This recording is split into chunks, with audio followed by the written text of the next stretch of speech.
Like it or not, our laws are about to be enforced. Those who live in sanctuary cities that harbor illegals are now teed up to lose federal law enforcement funding and protection. And each and every one of you has a decision to make. Everyone in those 300-odd sanctuary counties and cities. So, what's more important to you? Would you rather protect illegals who flaunted our laws to come here and some who committed crimes while here, or law-abiding American citizens who shouldn't have to lose police protection because they happen to live in a sanctuary city? Now, if you believe in America and everything we stand for, it's time to demand an end to these criminal enclaves. In his first whirlwind week, President Trump signed an executive order directing the withholding of grant money from sanctuary cities who refuse to comply with federal immigration laws. The re-implementation of secure communities, where state and local governments share fingerprints to help actually identify undocumented immigrants, to force other countries to actually take back criminals by using leverage like withholding U.S. visas, and a new victim program for Americans who have been victimized by illegals, and now weekly statistics of Americans victimized by illegals living in sanctuary cities, and finally, an end to the Obama policy of catch and release at the border. So, you can march and you can hate and you can shame and you can demonize the 45th president. But I've got news for you. Law and order is back in the West.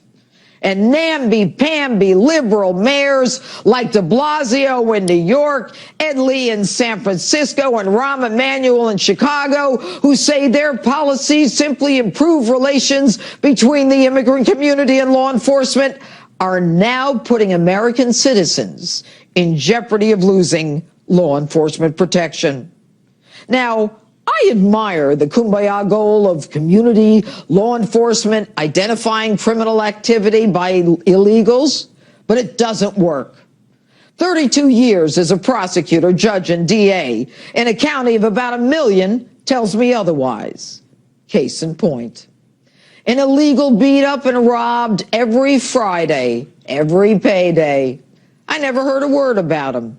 I only found out about him when his illegal immigrant robber finally killed him, brutally. He was more afraid of the illegal than he was of the police. So, if you're an illegal and friends with a local cop and you don't get deported, great. But that doesn't mean that you're going to rat on another illegal.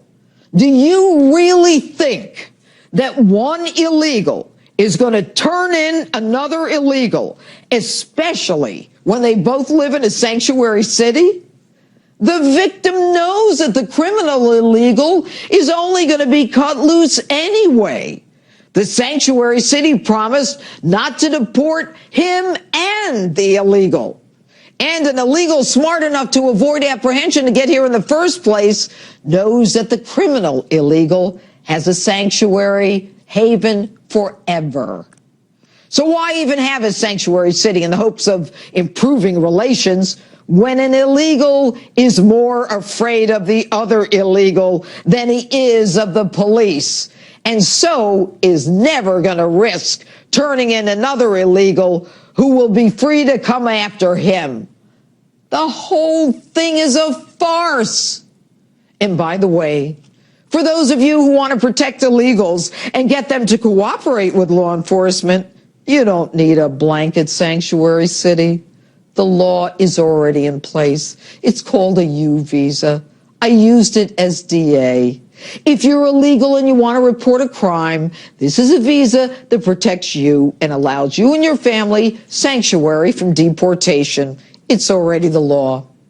So in the end, sanctuary cities are safe havens for criminal aliens and not their innocent victims, legal or illegal. Juan Lopez Sanchez, deported 5 times, a career criminal, the one who killed Kate Steinle, admitted he actually came to San Francisco because it was a sanctuary city. How many parents do we have to parade in front of you to show you the loss of lives by those protected by these liberal mayors? And now Mexico gets in the mix, and they say that a wall and a crackdown on illegal immigrants is an affront to Mexico. Really? They actually want us to have sanctuary cities. I have an idea. How about Mexico pay a tax on the billions of dollars that are sent to them by the illegals working here? Or better yet, maybe Mexico should change their laws so that if you cross their border illegally, you aren't sentenced to 10 years in jail. And what makes Mexico think they have a superior right to protect their sovereignty than we do? So enough of this benign-sounding sanctuary city nonsense that protects criminals. At what point do we stop the killings and the violence? Are you actually willing to risk it all to protect the criminal illegal? And who would you put in that spot? Who would it be okay to lose? Your son? Your mother? Or as Steinle did, his daughter, Catherine, who died in his arms as she walked along the San Francisco Pier with him? And to all those mayors like de Blasio in New York, like the ones in Los Angeles and D.C., who say they won't retreat as a sanctuary city. My question to you is this: who put you in office? Who did you take an oath to protect? Do you understand that the first order of government is the protection of its citizens, American citizens? That's your job. So you have a decision to make. Are you willing to lose law enforcement dollars that pays for the cops in your city to protect Americans in your effort to resist the deportation of criminals who are here illegally? And that's my open. Tell me what you think on my Facebook page or Twitter, #Judge Jeanine.